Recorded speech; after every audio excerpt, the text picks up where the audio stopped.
Bapak, Ibu, dan saudara sekalian, firman Tuhan akan kita renungkan dari Lukas 10 ayat 16 demikian. Barang siapa mendengarkan kamu, ia mendengarkan aku. Dan barang siapa menolak kamu, ia menolak aku.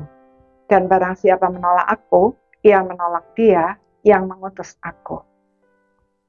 Saudara-saudara sekalian, para utusan Tuhan Yesus memberitakan Injil dan melayani dengan otoritas Tuhan bagi kemuliaannya. Karena itu, jangan pernah merasa hebat atau tersanjung jika karena berita Injil yang kita sampaikan dan pelayanan yang kita lakukan, banyak orang yang menjadi percaya dan menerima Kristus. Sebaliknya, jangan juga kecewa dan putus asa jika mereka menolaknya. Sebab sesungguhnya yang mereka tolak bukan kita, tetapi Tuhan Yesus, Sang Pemilik otoritas tersebut. Lakukan saja bagian kita dengan baik dan benar, serta serahkan hasilnya kepada Tuhan.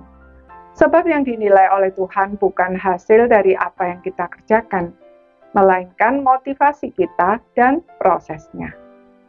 Ketika para utusan Tuhan Yesus melaporkan hasil kerja mereka dengan sukacita, karena mereka melihat setan-setan takluk kepada mereka dalam nama Tuhan Yesus berkata bahwa ia memang melihat roh-roh jahat itu jatuh dari langit. Tetapi ia juga mengingatkan bahwa sukacita yang sesungguhnya bukan sukacita karena keberhasilan mereka dalam menunaikan tugas, melainkan karena nama mereka terdaftar di sorga. Maksudnya, iman dan relasi pribadi mereka dengan Tuhan. Dengan kata lain, percaya dan menerima Yesus Kristus sebagai satu-satunya Tuhan dan Juru Selamat secara pribadi, dan sebagai tandanya kita memiliki persekutuan pribadi yang intim dengan Dia, jauh lebih penting dari semua pengalaman yang lain, sehebat apapun itu. Sebab tanpa iman kepada Yesus Kristus, sebesar apapun yang kita lakukan, tidak ada artinya bagi kita.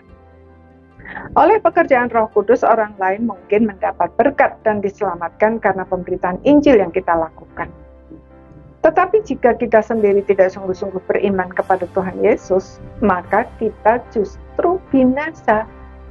Kita seperti calo di terminal bis yang mengajak orang-orang untuk naik agar diantar sampai ke tujuan.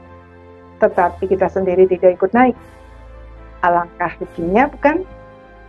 Karena itu, sebelum melakukan apapun, mari kita pastikan bahwa kita benar-benar orang beriman yang telah diselamatkan oleh darah Kristus, bahwa kita memiliki persekutuan pribadi yang intim dengan Dia.